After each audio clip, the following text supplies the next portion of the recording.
akong gihangyan tanan sa paglingkod. Kung karon mga igsoon, we are not done yet sa atong celebration for the Pastor Sunday and sa Five-Fold Ministry ng Appreciation. So, for today mga igsoon, so, sa ato pang dungog sa wali ni Pastor Nelson, ministry is for everyone. So, lihok ko point sa imo ang tapad, ina nga, ministry is for everyone. So, kung kita ang imong tapad, that ministry is for everyone. Matod ba mga igsoon, one of our purpose is to love God and make disciples. Amen ba? So, amen, hallelujah. So, if you love God, you obey His command. So, ang tanang tawo nga nahigugma sa Ginoo, mubuhat sa unsa ang gisugo sa Dios din kaniya. Similarly, na siya mga igsoon sa what you feel towards opposite sex. So, kung nahigugma ka sa imuhang uyab, imuhang tuwanon ang iyahang gisugo. Kay base ba sa ano, palang ka ang hinungdan mo, magbulan mo, delikado kaayo. So, amen, hallelujah. So, as a believer, as a follower of Christ, so we must follow what His command is. Amen, hallelujah. So, the young people, mga igsoon,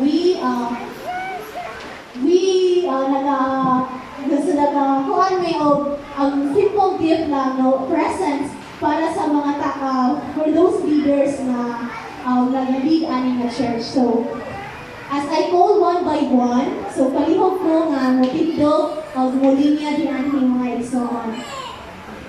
So I believe that it's not easy to become a leader, it's not easy to be a pastor, but God knows deep inside sa inyong kasing-kasing na inyuhan ng gibuhat for a purpose, and that is to glorify our Lord God in heaven. So akong ihangya si Reverend Manny Martin Sr. Hallelujah, atong bakbakan mga igsoon. As well si Mami Tinasador, si Dr. Christina Martin. Amen. Atong bakbakan mga igsoon. As well si Pastor Lucel Galang. So a teacher and a worship leader. So ako pinakita si Lucas. And also si Pastor Gerald Galang. Atong bakbakan mga igsoon. Amen. As well si Pastor Justiniano Diwata. Si Pastor Diwata, so akong gihangyo nga mo ani sa tunga. As well si Pastor Nelson Tacandong Jr. Si Brother Noel Lementizo. So ani lang sa tunga mga igsoon. As well si Sister Joy Monseda.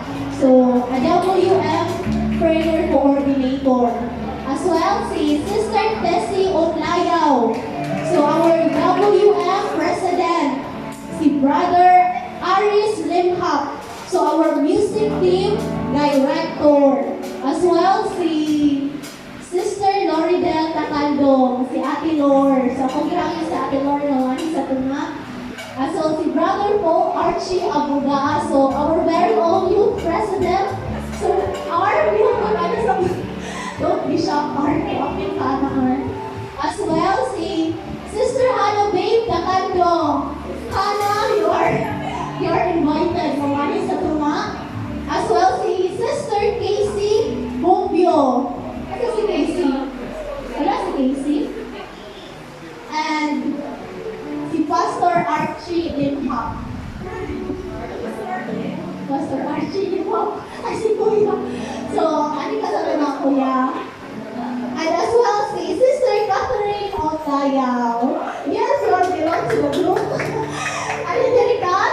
So try to imagine mga igsoon. Try to imagine mga igsoon na kung wala ni sila dinhi, kung wala ni sila gigamit sa Ginoo, so asa man ta karon?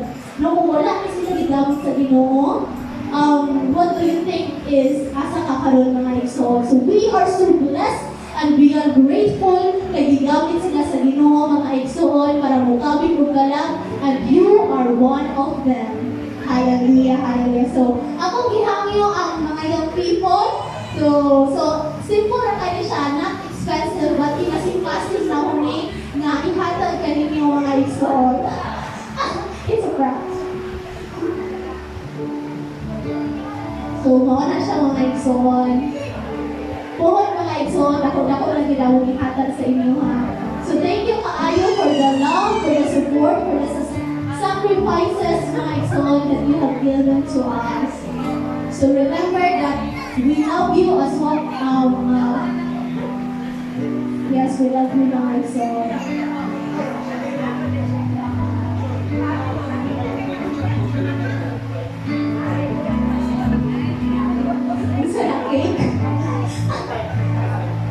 So, dili man na siya kung naka-expensive mga igsoon, but kinasing-kasing nga nagihatag sa mga young people. Amen. So, inananaming naglaw sa inyo ha. Matod pa sa mong name karon red. So, kapula-pula ang among paghigugma din na sa inyo ha. Mga igsoon. Hallelujah. Hallelujah.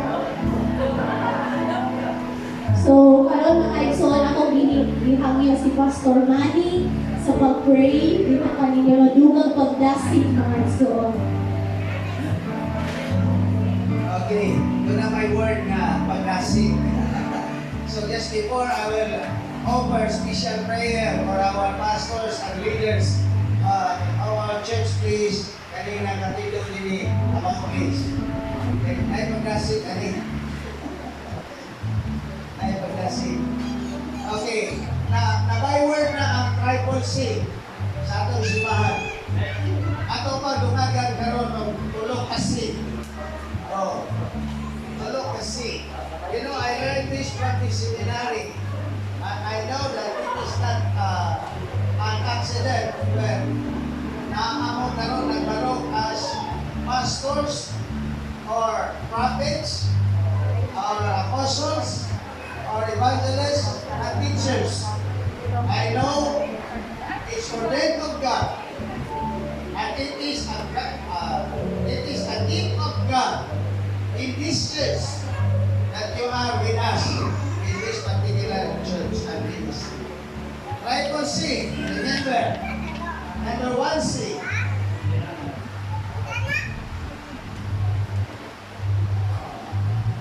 That you are called to God. You are called of God. Remember that call is irrevocable. Hindi na mabawi. Kamu gumalo na dini nga church kay gitawag kamo sa Dios. Hindi aksidente nga nagkilap lang iturong ang oho. Kundi tungkol sa kabubuton sa Dios, gumalo na ko din and you are called of God. Can you say amen? Amen ka?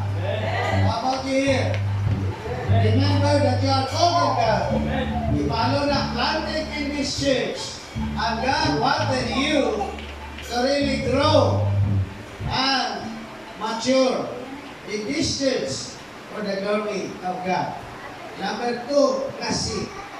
Remember that as called of God, you must conform to the image of Christ, and that is character. Kinahanglan nga ang atong kinaiya mahisama gayud sa kinaiyahan ni Kristo nga nagkalagad sabtang nga sa dinis kalibutan. Can you say amen? Doon ay ingon ni Paul, be not conformed to this world, but be ye transformed by the renewing of your mind. Can you say amen? You must align your character to the character of Christ. Ang atong meditation kanina sa ato ang devotional, continue to linger in the presence of God so that your image will be like the image of Christ and establish that character in your life. Dili ingon nga balok-balok Kristohanon kadhan tayong mga apan. Ampingan nato ang atong character. Mahingot ang kahayag kanunay sa atong palibot. Can you say amen? Paniya, ikatulong kasi.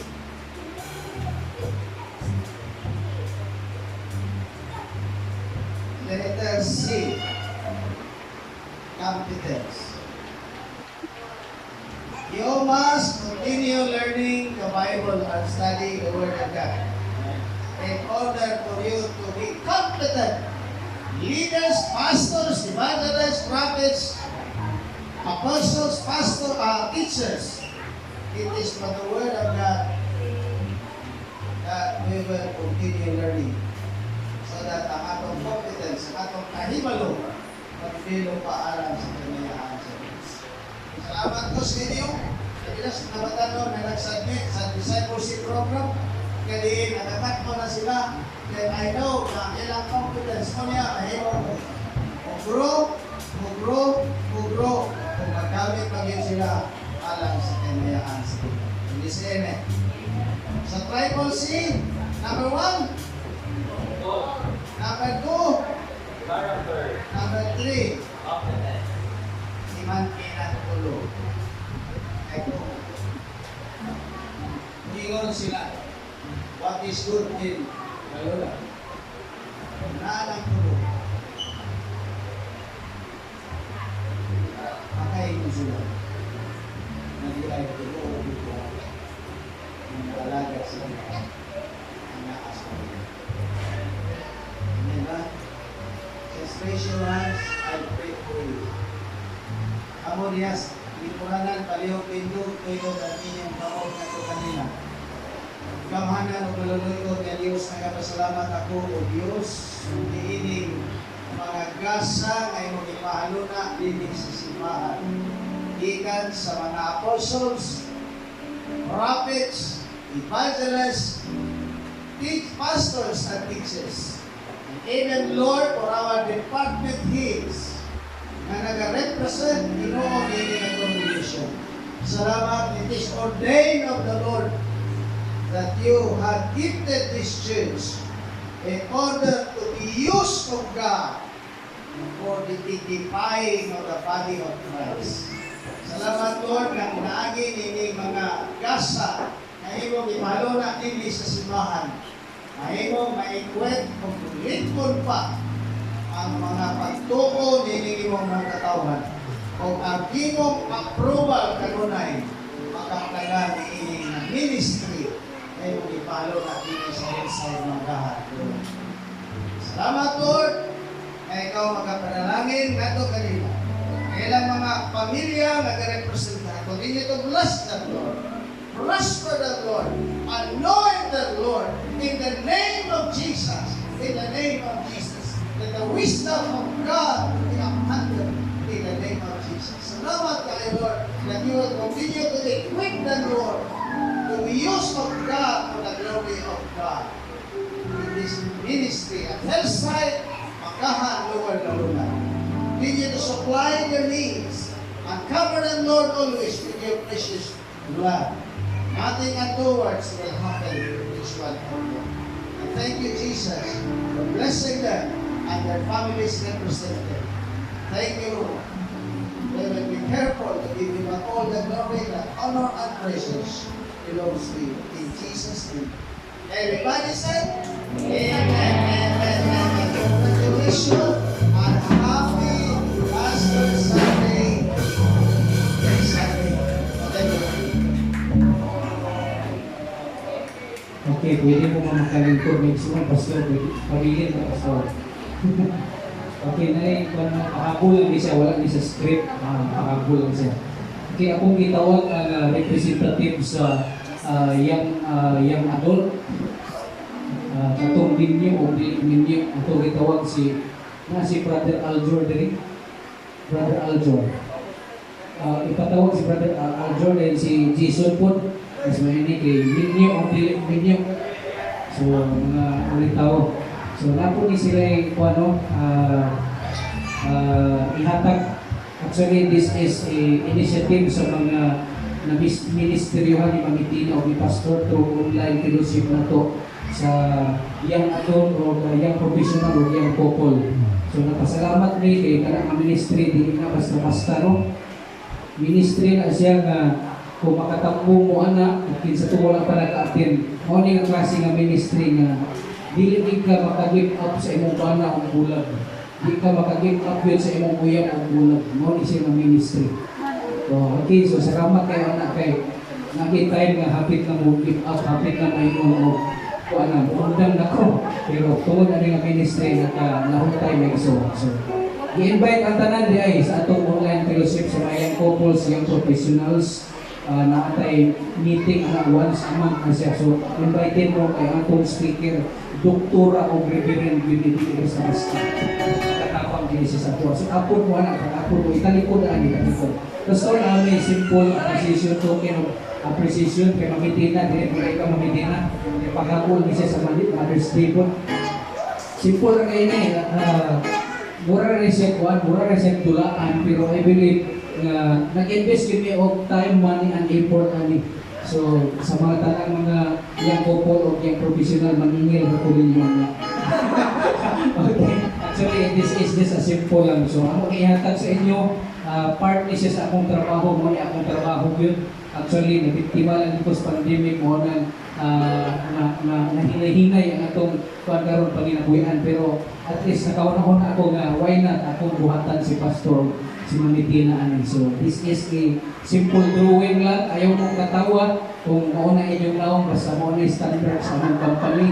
Mauna na ako ang standard o dili din ang usan. Okay, ato ihatag una kitanan kay Mamitina. Okay, pakita palihok. So, budak naman yung matanong, mauna yung standard yun. Okay, so mura na po si Pastor, no? Mura na po si Mamitina. Okay, din, kay para kay Pastor Manny, ayahang 75th birthday. Okay. Okay, atong istorya mo ngayon si Brother Aljur na nagigamit po sa Ginoo para ma-materialize ang atong token. Mayong buntag sa kanan mga kaisunan and kami Pastor Santos na pastor, especially kan Pastor Manny nga may reason na celebrate na to kay May 10 birthday ni Pastor. Pastor Jay, salamat kayo sa on the spot, di ba?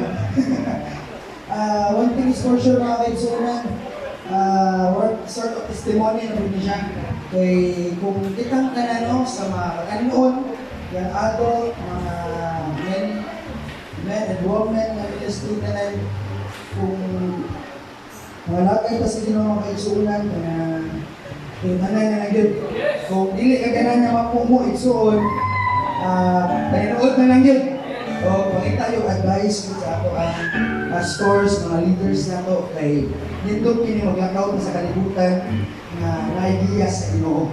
Pero last mga kaigsuunan, kung ganahan ka makatesti o mamumu ka o pinakasikit sa imong kagalingon, ayaw pa kayo advice sa pastor o sa mga ubang leaders, mara na siya. So, Marco, happy birthday Pastor and also happy Pastor Sunday sa kanan. Bigyan ka sa ako.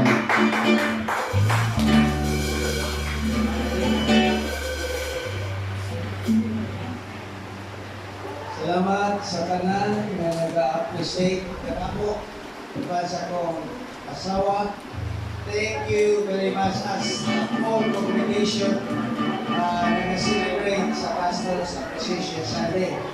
Salamat sa inyong mga token of appreciation na ngayon na isang tuot o may kaya akong value pero ang value diha kadako ang inyong pagtagad.